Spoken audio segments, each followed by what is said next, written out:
بسم اللہ الرحمن الرحیم۔ جماعت احمدیہ سے قربانی کا مطالبہ از حضرت مرزا بشیر الدین محمود احمد خلیفۃ المسیح الثانی رضی اللہ عنہ، قسط اول۔ حضرت خلیفۃ المسیح الثانی کا یہ مضمون روزنامہ الفضل قادیان میں مورخہ 1938 عیسوی کو شائع ہوا، جس میں حضور رضی اللہ عنہ نے احباب جماعت سے قربانیوں کا مطالبہ کیا ہے۔ اس مطالبے کی ضرورت اس لیے پیش آئی کہ ان دنوں گورداسپور کی انتظامیہ کا جماعت احمدیہ سے رویہ نہایت افسوسناک تھا، اور حالات کی نزاکت کے پیش نظر حفظ ماتق کے طور پر احباب جماعت کو ہر قسم کے حالات کا مقابلہ کرنے کے لیے تیار کرنا مقصود تھا۔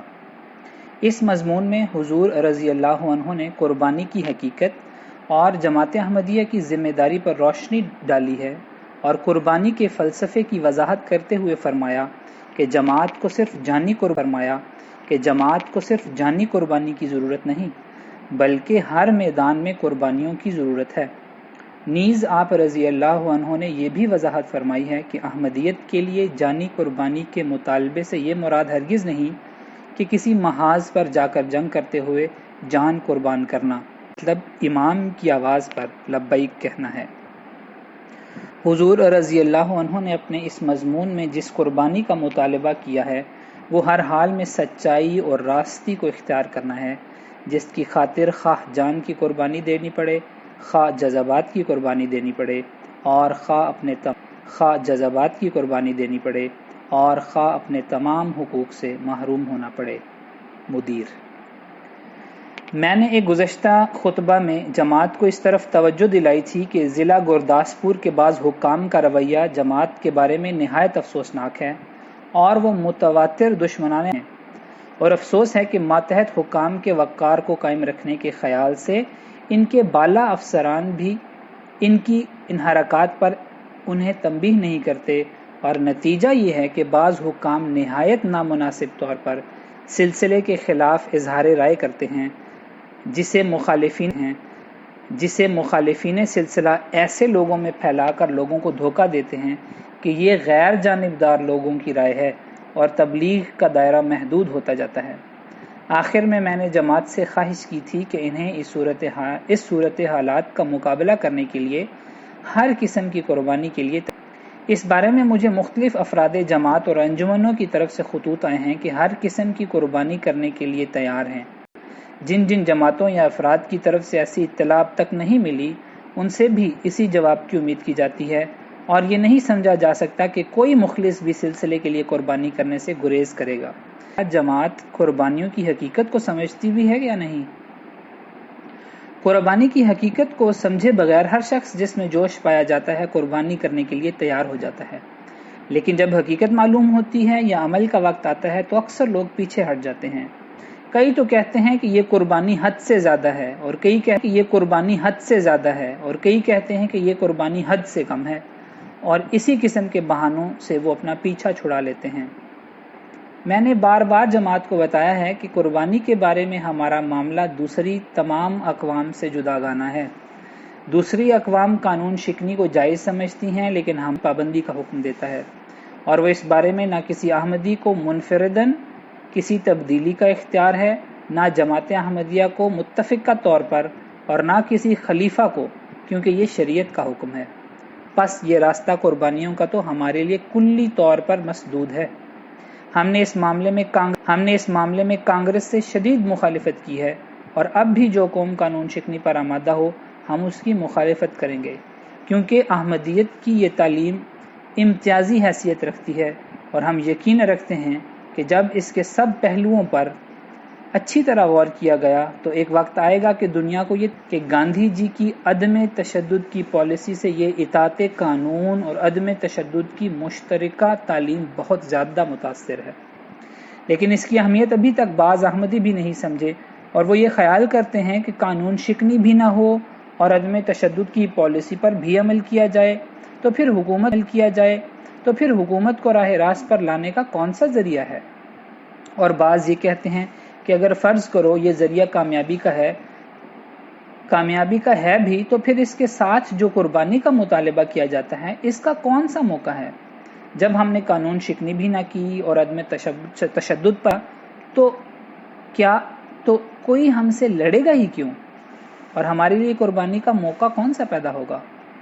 پہلے شعبے کے متعلق تو میں اس وقت صرف یہ کہنا چاہتا ہوں کہ بہت سے مسائل بظاہر سادہ معلوم ہوتے ہیں، لیکن ان کے پیچھے بہت بڑی طبعی اور اخلاقی قوتیں کام کر رہی ہوتی ہیں۔ ہمیں چاہیے کہ اس مسئلے کی کلیات پر ہی نظر نہ رکھیں، بلکہ اس کی جزیات اور تفصیلات پر بھی غور کریں، تاہم ہمیں معلوم ہو سکے کہ اس کے پیچھے کس قدر اخلاقی اور نفسیاتی طاقتیں جمع ہیں۔ میرا یہ یقین ہے اور میں اس یقین پر پختگی سے قائم ہوں کہ جو قومیں جانی قربانی کو لڑائی کے ساتھ مخصوص کر لیتی ہیں وہ کبھی کامیاب نہیں ہو سکتی، کیونکہ جب کبھی جانی قربانی کے وہ مواقع بہم نہیں پہنچتے جو ان کے ذہن میں ہوتے ہیں، وہ قوم سست ہو جاتی ہے اور آخر اپنے مقام کو کھو بیٹھتی ہے۔ مسلمان عقیدے نے یہی خطرناک نتیجہ پیدا کیا ہے۔ چونکہ جانی قربانی کا مفہوم گزشتہ چند صدیوں سے ان کے نزدیک صرف تلوار کی جنگ کے ساتھ وابستہ ہو کر رہ گیا تھا، نتیجہ یہ ہوا کہ وہ جانی قربانیاں جو تبلیغ کے ذریعے سے کرنی پڑتی ہیں،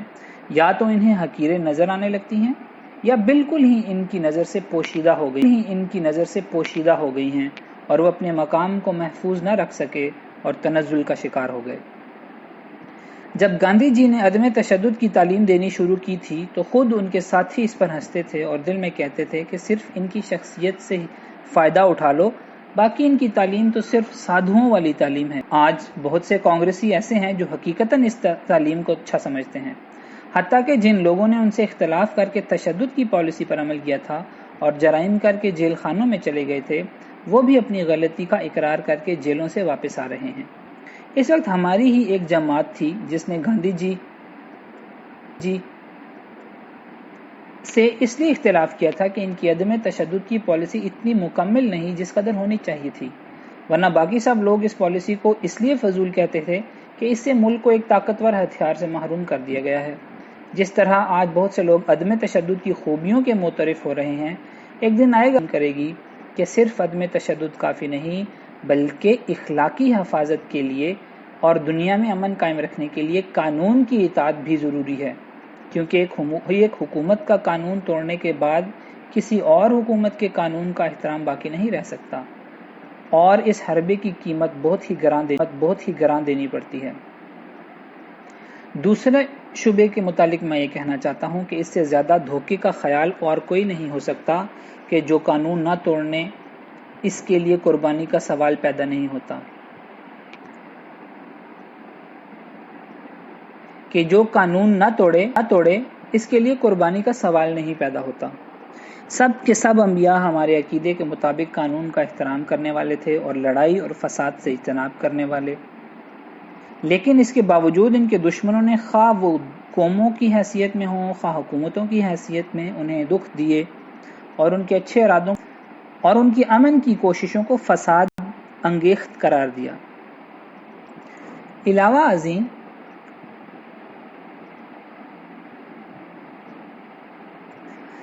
اس کے جو حصہ جدوجہد کا جماعت کی طرف سے ہوتا ہے وہ بھی خواہ کس قدر ہی پرامن ذرائع پر مشتمل کیوں نہ ہو ہر قسم کی قربانی چاہتا ہے۔ جانی قربانی بھی کرنا پڑتی ہے اور مالی بھی اور وطنی بھی۔ جانی قربانی صرف اسی کا تو نام نہیں کہ انسان لڑائی میں جان دے دے۔ اگر جانی قربانی اسی کا نام ہوتا تو انبیاء کو اس قربانی سے محروم قرار دینا پڑے گا، کیونکہ لڑائی میں مارا جانے والا شاید ایک نبی بھی نہیں گزرا۔ ان کی نسبت یہ کہا جاتا ہے کہ انہیں ان کے دشمنوں نے مروایا، یا وہ نبی بھی ایک ہاتھ کی انگلیوں پر گنے جا سکتے ہیں۔ پس جانی قربانی کے معنی لڑائی کے ہرگز نہیں، بلکہ میرا یہ یقین ہے اور میں اس یقین پر پختگی سے قائم ہوں کہ جو قومیں جانی قربانی کو لڑائی کے ساتھ مخصوص کر لیتی ہیں وہ کبھی کامیاب نہیں ہو سکتی، کیونکہ جب کبھی جانی قربانی کے وہ مواقع بہم نہیں پہنچتے جو ان کے ذہن میں ہوتے ہیں، وہ قوم سست ہو جاتی ہے اور آخر اپنے مقام کو کھو بیٹھتی ہے۔ مسلمانوں میں جہاد کے عقیدے نے یہی خطرناک نتیجہ پیدا کیا، چونکہ صدیوں سے ان کے نزدیک صرف تلوار کی جنگ کے ساتھ وابستہ ہو کر رہ گیا تھا، نتیجہ یہ ہوا کہ وہ جانی قربانیاں جو تبلیغ کے ذریعے سے کرنی پڑتی ہیں، یا تو انہیں حقیر نظر آنے لگیں یا بالکل ہی ان کی نظر سے پوشیدہ ہو گئیں، اور وہ اپنے مقام کو محفوظ نہ رکھ سکے اور تنزل کا شکار ہو گئے۔ اگر وہ یہ سمجھ بغیر علم کے نہیں ہو سکتی اور وہ جسم کی قربانی کے بغیر حاصل نہیں ہو سکتا، تبلیغ بغیر دور دراز سفروں کے اختیار کرنے اور دشوار گزار گھاٹیوں میں سے گزرنے کے مکمل نہیں ہو سکتی، اور وہ بھی جسم کی قربانی چاہتے ہیں، پھر تبلیغ مکمل نہیں ہو سکتی جب تک وحشی قبائل تک اسلام کا پیغام نہ پہنچا دیا جائے، اور ان لوگوں میں رہ کر مبلغ کی جان ایک دن بھی محفوظ نہیں قرار دی جا سکتی، اور یہ بھی جان کی قربانی ہے، وغیرہ وغیرہ، تو ہرگز ان کا قدم سست نہ ہوتا اور وہ اس ذلت کو نہ دیکھتے جو آج انہیں دیکھنی نصیب ہوئی۔ تبلیغ کے اگر یہ معنی لیے جائیں کہ مہینے میں اگر کسی دن فرصت ہوئی تو کسی دوست کو ملنے چلے گئے اور اس سے تبلیغ بھی کر دی، تو اس میں جانی قربانی کا بہت کم نشان ملتا ہے۔ لیکن جس تبلیغ کا اسلام ہم سے مطالبہ کرتا ہے وہ تو ایک زبردست قربانی ہے، اور اس کے زبردست قربانی ہونے کا کھلا ثبوت یہ ہے کہ جب بھی جماعت سے قربانیوں کا مطالبہ کیا جاتا ہے، وہ بڑے جوش سے کہہ دیتے کہ ہاں ہم قربانیاں کریں گے، لیکن اس قربانی کے پیش کرنے کا بہت کم دوستوں کو موقع ملتا ہے، جس سے ثابت ہوتا ہے کہ یہ قربانی ویسی آسان نہیں جیسی کہ اسے بیان کیا جاتا ہے، کہ انسانی نفس ضمیر کی ملامت سے سخت تکلیف اٹھاتا ہے، اور اس سے بچنے کا اس نے یہ ذریعہ ایجاد کیا ہے کہ وہ نیکی کی تعریفیں بدلتا رہتا ہے، اور جس قربانی کا اس کے لیے موقع ہوتا ہے وہ اسے ادنا قرار دے کر اس سے اس طرح پیچھا چھڑا لیتا ہے کہ یہ تو ادنا قربانی ہے، اسے کیا پیش کرنا ہے، اور بازام خود ایک اعلیٰ قربانی کے پیش کرنے پر آمادگی ظاہر کرتا ہے جس کے پیش کرنے کا اس وقت موقع نہیں ہوتا، اور اس طرح وہ اپنی نظروں میں اور اپنے ہم چشموں کی نظروں میں اعزاز حاصل کرنے کی کوشش کرتا ہے، مگر یہ سودا اسے بہت مہنگا پڑتا ہے، کیونکہ اللہ تعالیٰ کے تمام فائدہ کے لیے ہیں۔ پس ایسے موقع پر جھوٹی عزت حاصل کرنا خودکشی سے کم نہیں ہوتا، کیونکہ لفظی تعریف حقیقی نقصان کا قائم مقام نہیں ہو سکتی۔ باقی آئندہ۔ الفجر انٹرنیشنل، 30 جون 2020 عیسوی، بروز منگل۔ آواز محمد اظہار۔ بسم اللہ الرحمن الرحیم۔ جماعت احمدیہ سے قربانی کا مطالبہ۔ تحریر فرمودہ مئی 1938 عیسوی۔ از حضرت مرزا بشیر الدین محمود احمد خلیفۃ المسیح الثانی رضی اللہ عنہ، قسط دوم، آخر سے پیوستہ۔ اس تمہید کے بعد میں دوستوں سے دریافت کرتا ہوں کہ کیا انہوں نے غور بھی کیا ہے کہ احمدیت کس قسم کی قربانیوں کا ان سے مطالبہ کرتی ہے؟ کیا وہ سمجھتے ہیں کہ جب احمدیت ان سے جان کا مطالبہ کرتی ہے تو اس کا یہ ہرگز مطلب نہیں ہوتا کہ جاؤ اور جا کر کسی سے جنگ کرو، اور نہ یہ مطلب ہوتا ہے کہ کسی کو مار کر پھانسی چڑھ جاؤ، کیونکہ یہ دونوں باتیں احمدیت کی تعلیم کے خلاف ہیں۔ امر اول اس لیے جائز نہیں کہ یہ امر حکومت سے تعلق رکھتا ہے اور حکومت اس وقت احمدیوں کے ہاتھ میں نہیں، اور امر دوم اس لیے جائز قانون اپنے ہاتھ میں لینے کی اجازت نہیں دیتا۔ پس جب یہ دونوں صورتیں ناجائز ہیں تو یقیناً احمدیت کا جانی قربانی کا مطالبہ کسی دوسری صورت میں ہی ہو سکتا ہے، اور اسی صورت میں جان کو پیش کرنا سچے طور پر امام کی آواز پر لبیک کہنا کہلا سکتا ہے۔ پس جو دوست میری آواز پر لبیک کہہ رہے ہیں یا لبیک کہنے کا دل میں ارادہ کر رہے ہیں، انہیں خوب سمجھ لینا چاہیے کہ اس وقت کی جانی قربانیاں گزشتہ زمانے کی جانی قربانیوں سے مختلف ہیں، اور اگر میں اس وقت کی مشکلات کو سمجھنے میں غلطی نہیں کرتا تو میں کہہ سکتا ہوں کہ موجودہ زمانے کی نفسی کیفیات کو مد نظر رکھتے ہوئے یہ قربانیاں اگر پہلی قربانیوں سے زیادہ مشکل نہیں تو کم بھی نہیں ہیں۔ ہم ایک ایسے زمانے میں پیدا ہوئے ہیں جس میں جھوٹ اور فریب کو تمدنی اور سیاسی طاقت نے اس زمانے میں جھوٹ کو اپنی حفاظت میں لے لیا ہے۔ پہلے زمانے میں لوگ جھوٹ تو بولتے تھے مگر کہتے یہی تھے کہ جھوٹ بری شے ہے، لیکن آج اسے سیاست اور تمدن کا ایک جزو قرار دیا گیا ہے، اور اس زمانے کے لوگوں کا عقیدہ یہ ہے کہ جھوٹ وہی گناہ ہے جو پکڑا جائے اور ناکام رہے، جو جھوٹ پکڑا نہیں جاتا اور ناکام نہیں رہتا وہ گناہ نہیں ہے۔ یہ بات لوگوں کے ذہنوں میں اس قدر راسخ ہو گئی ہے کہ شاید بہت سے لوگ دنیا کی ذہنیت میں اس تبدیلی کے اب اس قدر پھیل گیا ہے کہ بہت سے لوگ جھوٹ بولتے ہوئے خود بھی محسوس نہیں کرتے کہ وہ جھوٹ بول رہے ہیں۔ تمدنی تعلقات، سیاسی معاملات، مذہبی مباحثات، معاشرتی امور سب کے سب جھوٹ پر مبنی کر دیے گئے ہیں۔ کیا یہ عجیب متناقض دعوے نہیں ہیں کہ آج کل سچا دوست اسے سمجھا جاتا ہے جو دوست کی خاطر جھوٹ بولے؟ ملک کا سچا خیر خواہ وہ ہے جو مخالف حکومت کو سب سے زیادہ جل دے سکے۔ سچ اور جھوٹ کی یہ آمیزش پہلے کسی زمانے میں نہیں ملتی۔ اس پرآشوب زمانے میں رہتے ہوئے ہم لوگ بحیثیت جماعت کب اس گندگی سے بچ سکتے ہیں؟ میں ذاتی طور پر اپنے قضاء کے تجربے کی بنا پہ کہہ سکتا ہوں کہ کئی عام حالتوں میں سچ بولنے والے احمدی جب ایک دوست کو مصیبت میں دیکھتے ہیں تو اس کے بچانے کے لیے اپنے بیان میں ایسی تبدیلی کر دیتے ہیں جو ان کے دوست کے فائدے کے لیے ہو۔ اس میں کوئی شک نہیں کہ احمدیوں کا سچائی کا معیار دوسروں سے بہت بالا ہے،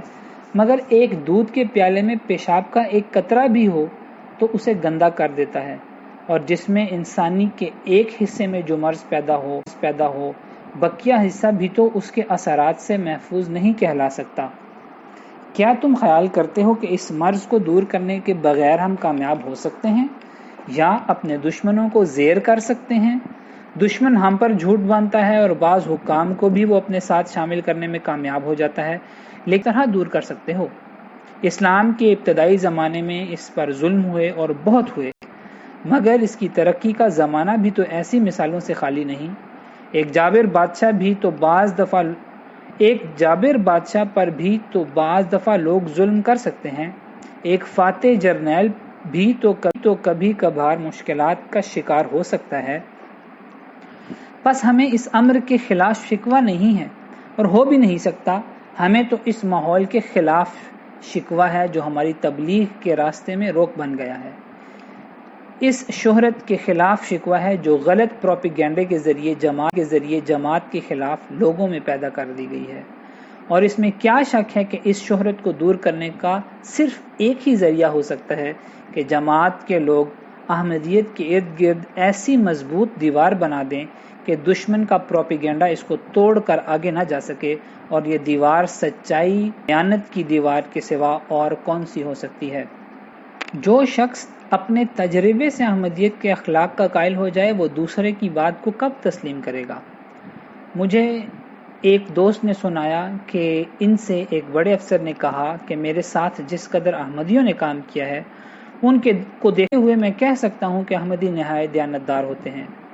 وہ دوست کہتے ہیں کہ اس افسر پر آپ کے متعلق بڑا برا اثر ڈالا گیا تھا، اس لیے میں نے جواب دیا کہ کیا آپ سمجھ سکتے ہیں کہ جس شخص نے ہمیں دیانت اور سچائی سکھائی ہے وہ خود بد دیانت ہوگا؟ اور اس کا اس افسر پر گہرا اثر پڑا۔ یہ مثال ہر شہر،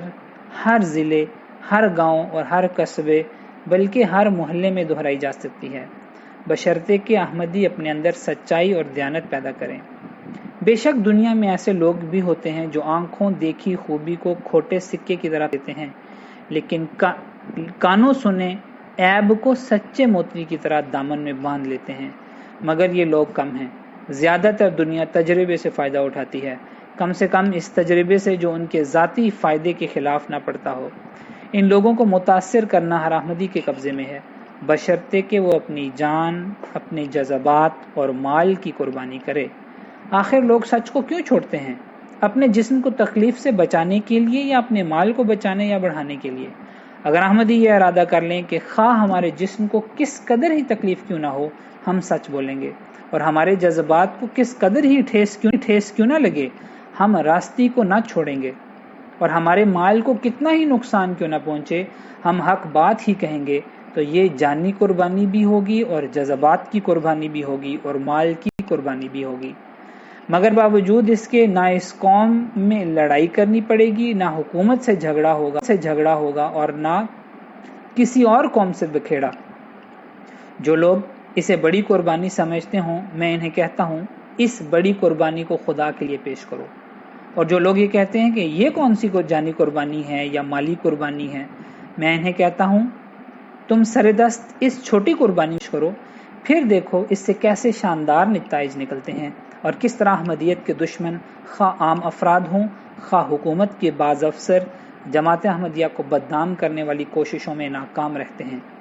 یقیناً اس طرح تم احمدیت کے گرد اخلاقی نیک نامی کی ایک ایسی فصیل تیار کر دو گے جس کو توڑنا کسی دشمن کی طاقت میں نہ ہوگا، کیونکہ اخلاقی قلعے وہ قلعے ہیں جنہیں حکومت کی توپیں بھی توڑنے سے قاصر رہا کرتی ہیں۔ پھر میں کہتا ہوں کہ ان مصائب کے زمانے میں کیا یہ قربانی نہیں کہ آپ میں سے ہر ایک اپنے اخراجات کر کے سلسلے کی امداد کرے تاکہ سلسلے کے بار کو بھی کم کیا جائے اور مخالفوں کے پروپیگنڈے کو بھی بے اثر بنایا جائے۔ اللہ تعالیٰ فرماتا ہے فذکر ان نفعت الذکریٰ الاعلیٰ 10، واعظ و نصیحت کرتا رہے کیونکہ واعظ و نصیحت پہلے بھی فائدہ دے چکی ہیں۔ بظاہر یہ قربانی چھوٹی معلوم ہوتی ہے، لیکن در حقیقت یہ قربانی چھوٹی نہیں، کیونکہ جماعت کا ایک متعدبہ حصہ مالی قربانیوں میں یا پیچھے ہے یا مستقل مزاج نہیں، اور ان کی کمزوریوں کے لمحات سلسلے کے بار کو اس قدر زیادہ کر دیتے ہیں روپے کے خرچ کا بھی وہ فائدہ نہیں پہنچتا جو پہنچنا چاہیے۔ وہ لوگ جو کہتے ہیں کہ ہم سب کچھ قربان کرنا چاہتے ہیں، میں انہیں کہتا ہوں آؤ سلسلے کے مستقبل اور کبھی نہ رکنے والی مالی قربانی کرو، اس سے بھی دشمن کے حملے کمزور پڑ جائیں گے، کیونکہ سلسلے کی مالی پریشانیاں بہت سی تبلیغی جدوجہد کو روک دیتی ہیں۔ یہ مالی قربانی بھی در حقیقت جانی قربانی ہی ہے، کیونکہ جس حد تک سلسلہ اب ان کا مطالبہ کر رہا ہے وہ احمدیوں کے کھانے پینے پر بھی اثر انداز ہوتا ہے، اس لیے یہ مالی قربانی بھی اب جسمانی قربانی بن گئی ہے۔ مگر صرف اس حد تک جانی قربانی کافی نہیں ہو سکتی۔ سلسلے کی بڑھتی ہوئی ضروریات بعض لوگوں سے اس قربانی کا بھی مطالبہ کرتی ہیں، مگر صرف اس حد تک جانی قربانی کافی نہیں ہو سکتی۔ سلسلے کی بڑھتی ہوئی ضروریات بعض لوگوں سے اس قربانی کا بھی مطالبہ کرتی ہیں کہ وہ پورا وقت دین کی خدمت کے لیے لگائیں، کہ جو کام پوری توجہ چاہتے ہیں وہ ادھورے نہ رہ جائیں۔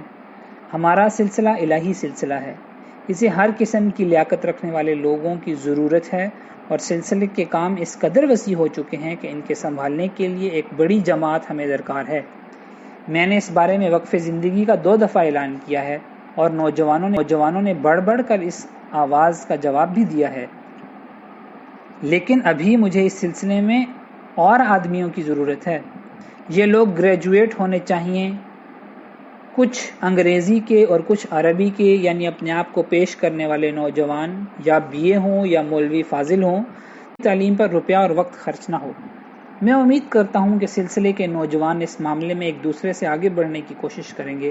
اور اپنی قربانی سے آئندہ آنے والی نسلوں کے لیے ایک اچھا نمونہ قائم کریں گے۔ دینی کاموں کے لیے عربی کی تعلیم نہایت ضروری ہے، لیکن میں نے انگریزی کے گریجویٹ بھی طلب کیے ہیں، اور اس کی وجہ یہ ہے کہ بیرونی ممالک میں تبلیغ بغیر انگریزی کے نہیں ہو سکتی۔ اس طرح بہت سے کام ہندوستان میں بھی انگریزی دان طبقہ ہی کر سکتا ہے۔ اگر بعض فنون کے ماہر بھی اپنے آپ کو پیش کریں تو وہ مفید ہو سکتے ہیں، جیسے ڈاکٹر یا وکیل۔ یہ وقف کرنے والے لوگ وہی ہوں جن کو یا گھر سے امداد کی امید ہو سکے یا پھر قلیل گزاروں پر کام کرنے کے لیے تیار ہوں۔ میں متواتر کہہ چکا ہوں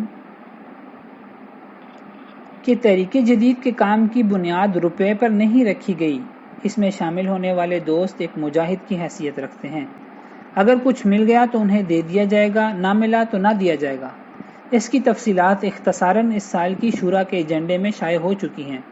جو دوست دیکھنا چاہیں اپنی جماعتوں کے سیکٹری کے پاس دیکھ سکتے ہیں یا دفتر تحریک جدید سے منگوا سکتے ہیں۔ میں امید کرتا ہوں کہ ہمارے نوجوان جو ہمیشہ ایسے مواقع پر اپنے ایمان کا ثبوت دیتے چلے آئے ہیں، آج بھی پیچھے نہیں رہیں گے۔ اس وقت 5 انگریزی کے اور 10-12 عربی کے گریجویٹ اس سیگے میں کام کر رہے ہیں، اور یہ اس امر کا ثبوت ہے کہ یہ قربانی نوجوانوں کے لیے ناممکن نہیں۔ میرا منشا یہ ہے کہ تحریک جدید کے ماتحت وقف کرنے والے نوجوانوں مہارت پیدا کرائی جائے تاکہ وہ حسب ضرورت سلسلے کے ہر کام کو سنبھالنے کے قابل ہوں، اور اگر مالی طور پر انہیں دوسروں سے زیادہ قربانیاں کرنی پڑیں تو عملی طور پر انہیں بدلہ بھی دوسروں سے زیادہ مل جائے۔ یہ پہلی قسط ہے جماعت سے قربانی کے مطالبے کی جو میں جماعت کے سامنے پیش کرتا ہوں اور پھر خلاصتاً اسے دہرا دیتا ہوں۔ نمبر 1، سچائی اور دیانت کا اقرار اور اپنے تمام کاموں میں عملاً اس کا اظہار، حتیٰ کہ غیر لوگ بھی اقرار کریں کہ احمدی راست باز اور دیانتدار ہوتے ہیں اور ہمارے مخالفوں کے پروپیگنڈے کو قبول کرنے سے انکار کر دیں۔ نمبر 2، تبلیغ اس طرح نہیں کہ فرصت کا وقت نکال کر کی جائے، بلکہ کام کا حرج کر کے بھی، سوائے اس کے کہ انسان دوسرے کا ملازم ہو۔ اس صورت میں اپنے آقا کے مفاد کا خیال رکھنا اس کے لیے ضروری ہے۔ تبلیغ کی جائے، مگر یاد رہے کہ یہ تبلیغ صرف زبانی نہیں ہونی چاہیے۔ احمدیت کی فوقیت ثابت خدمت خلق کے کام بھی کیا کریں، کیونکہ عملی تبلیغ زبانی تبلیغ سے زیادہ مؤثر ہوتی ہے۔ اس لیے میں نے خدام الاحمدیہ کو قائم کیا ہے، جو بعض جگہ اس بارے میں نہایت اچھے کام کر رہے ہیں۔ نمبر 3، چندوں میں باقاعدگی کے بعد مسابقت کی روح کا پیدا کرنا۔ میرا مطلب اس سے یہ ہے کہ ہر احمدی مالی قربانی میں دوسروں سے آگے بڑھنے کی کوشش کرے، حتیٰ کہ سلسلے کی مالی پریشانیاں دور ہو جائیں اور اس کی اشاعت کا دامن وسیع ہو جائے۔ نمبر 4، BA MA مولوی فاضل، ڈاکٹر، وکیل نوجوان اپنی زندگیاں دین کی خدمت کے لیے وقف کریں تا انہیں سلسلے کے کاموں اور تبلیغ کے لیے تیار کیا جائے اور وہ سلسلے کا نام دنیا کے کناروں تک پہنچانے کا کام کریں، اور اس کے علاوہ سلسلے کے جن اور کاموں میں ان کی خدمات کی ضرورت ہو ان کے لیے وہ اپنے آپ کو پیش کریں۔ اگر کوئی نوجوان ان اغراض کے لیے طالب علمی کی زندگی بسر کر رہے ہوں اور 1-2 سال میں فارغ ہونے والے ہوں تو وہ بھی اپنے نام پیش کر سکتے ہیں۔ نمبر 5، ہر حکومت اور ہر نظام کے قانون کی پابندی کرتے ہوئے دین کی ترقی کے لیے کوشش کرنا کہ اس پر عمل کرنے کے بغیر ہم احمدیت کی تعلیم کی برتری ثابت۔ نمبر 6، چھٹی بات جو در حقیقت تبلیغ کا ہی ایک حصہ ہے، اس جگہ اس کا بھی ذکر کر دینا چاہتا ہوں، اور وہ یہ کہ چونکہ مخالف ہر جگہ حکام اور دیگر بااثر لوگوں کے کان بھرتا رہتا ہے، اور نتیجہ یہ ہوتا ہے کہ بہت سے بارسوخ لوگ اور افسر متواتر غلط باتیں سن کر احمدیوں کے خلاف متاثر ہو جاتے ہیں۔ اس لیے ہر ضلع میں پروپیگنڈا کمیٹیاں بنائی جائیں جو اپنی اپنی جگہ مختلف اقوام کے چیدہ لوگوں سے اور حکام سے ملتی رہیں اور احمدیت کے خلاف جو پروپیگنڈا کیا جا رہا ہے اس کی حقیقت سے انہیں آگاہ کرتی رہیں۔ وہ افراد بھی جن کو اللہ تعالیٰ نے کوئی پوزیشن دی ہے اپنے تعلقات کو بڑھائیں اور ہر قسم کے حکام کو یا ہر شعبہ زندگی میں اثر رکھنے والے دوسرے افراد کو اس شرارت سے آگاہ کرتے رہیں جو سلسلے کے دشمن اس کے خلاف کر رہے ہیں، اور ان حکام کے رویے سے بھی واقف کریں جو محض تعصب یا دشمنوں کی جھوٹی باتوں سے۔ ان افراد اور کمیٹیوں کو چاہیے کہ اپنے کام سے مرکز کو اطلاع دیتے رہا کریں اور جو مشکلات پیش آئیں ان کے متعلق مرکز سے مشورے لیتے رہا کریں۔ اس کے لیے ہر جماعت کو ایک سیکرٹری امور عامہ مقرر کرنا چاہیے جس کی غرض زیادہ تر اس کام کو منظم صورت میں کرنا اور کرانا ہو۔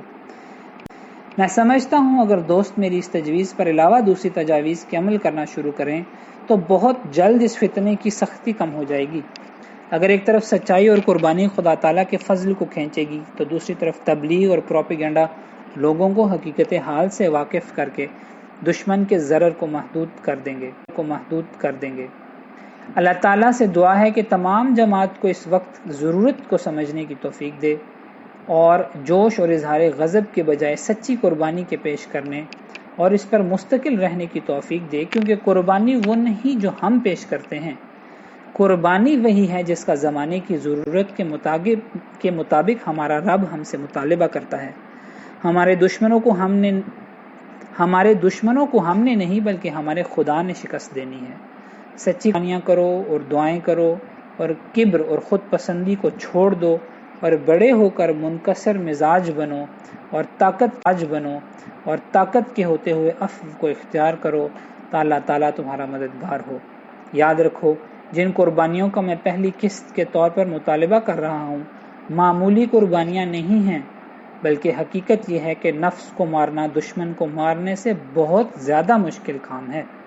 اگر جماعت صداقت کے اس معیار کو قائم کر دے جسے سلسلہ احمدیہ پیش کرتا ہے تو یقیناً اسے کوئی دشمن نقصان نہیں پہنچا سکتا۔ کمزوری ہماری ہی طرف سے ہوتی ہے، ورنہ ہمارا خدا وفادار ہے، وہ خود ہمیں نہیں چھوڑتا۔ وآخر دعوانا ان الحمد للہ رب العالمین۔ والسلام۔ خاکسار مرزا محمود احمد، الفضل، 12 مئی 1938 عیسوی۔ الفضل انٹرنیشنل، 3 جولائی 2020 عیسوی، بروز جمعۃ المبارک۔ آواز محمد اظہار احمد راجہ۔